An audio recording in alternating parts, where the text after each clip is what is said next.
Could you categorize where they may need help into some simple steps? And I said, I think I can. And here's what I came up with, the 5 major pieces to the life puzzle. If we all need some help, here's probably where it's going to fall, in one of these 5 pieces. And I'm sure you can guess what they are. Number 1's philosophy. Philosophy is simply what you know. Now, to correct a couple of old cliches, what you don't know will hurt you. And to correct another one, ignorance is not bliss. Boy, it's so important to have the correct philosophy. It's so important to know. Philosophy sets the course of your life. It is the major piece in the 5 major pieces of the life puzzle. This is called major. Now, some things are minor. Some things don't affect your life that much.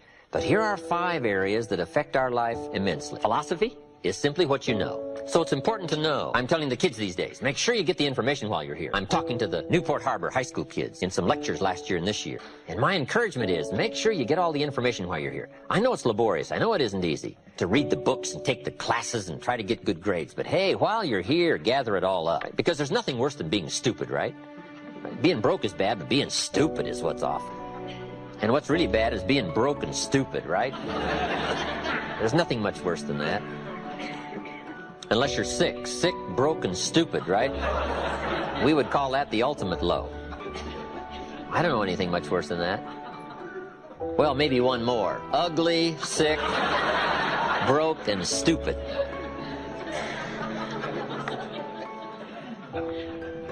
So to correct all that, here's number 1. You've just got to know, because what you don't know will affect your economic future the next 3 years, 5 years. The book you miss will make a difference, right? The information you don't get will make a difference in the legacy of your equities over the next few months, the next few years. So philosophy, this is where it all begins. Now, I've divided philosophy into 3 parts. One is basic, starting out philosophy. The baby starts processing information right away. Cold is bad, warm is good, hungry is awful, food is terrific. The baby starts reacting and processing information and having certain reactions to it. So our philosophy starts early, gathering information and reacting to it. Next is expanded philosophy.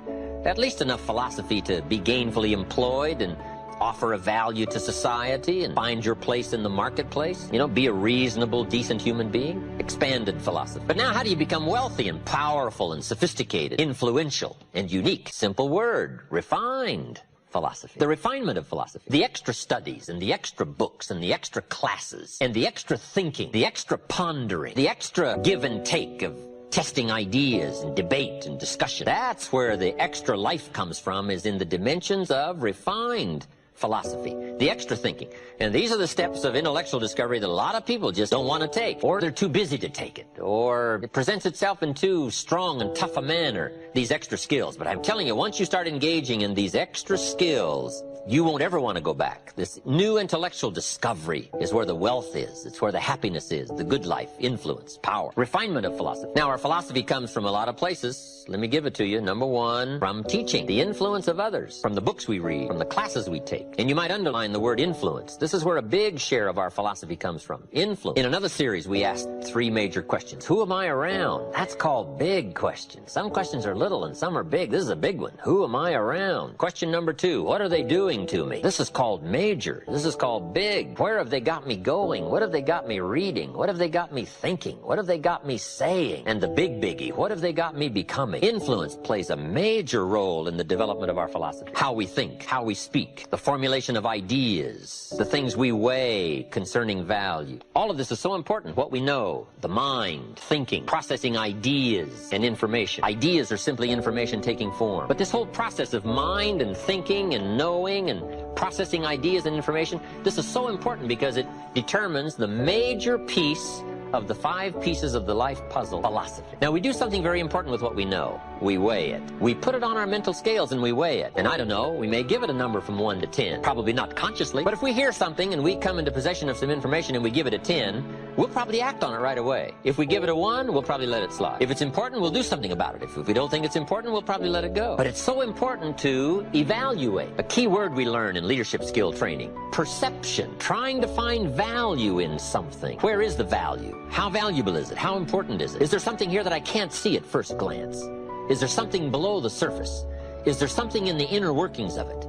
What goes behind it? What goes beyond it? What is its origin? All of these questions that help us come to the perception of value, ideas, evaluating information. Now, here's what's important: to have a good set of mental scales. What if in processing information your mental scales were off, and you weighed everything a little wrong? Do you think that would affect your life? The answer is, of course. And all you got to be is a little off for 10 years. And you can imagine what the difference is. I got a key phrase for you. Life accumulates. We either accumulate the debt or the value. We either accumulate the regret or we accumulate the equity. Now, we must all suffer one of two pains: the pain of discipline or the pain of regret. And I'm suggesting discipline, mental discipline, to refine ideas. Of course it's laborious, and of course it's a push, but it's called small price to pay, so that you won't have the regret later on. Regret weighs tons. Discipline weighs ounces. So if you accept the early ounces of discipline of thought to refine ideas, and not just let major questions go by. What about society? What about the government? What about taxes? What about religion? What about life? What about capital? What about business? What about society? All of these major questions. What about my life and my value and my place and my future? And what about life? What about origin? What about destiny? What about opportunity? What about possibility? All of these major questions, to let them go casually by is to miss the treasures that your life could accumulate into in the coming months, the coming years. So this is called major. What we ponder and what we think about sets the course of our life. It's like the set of the sail that's taking us somewhere. Let me give you a good question to write down. Where are my thoughts taking me? This is a biggie question. Where are my thoughts taking me? These are some of the things you want to make sure of. You might be able to be casual about some things, but here's some things not to be casual about. My philosophy is taking me somewhere. Big question. Where? The accumulation of equity will either be there or won't be there. Life accumulates. And I'm either accumulating debt that I'll be sorry for, or I'm accumulating value that I'll be happy about. How I feel. Now, there's a lot of different ways to feel. Here's one. If this is all they pay, I'm not coming early and I'm not staying late on the job. Right? We call that one way to feel. Isn't that a selection process? If this is all they pay, I'm not coming early and I'm not staying late. We call that your choice of attitude. Now, do you think that attitude, if you kept it for the next 5 years, would greatly affect your fortune?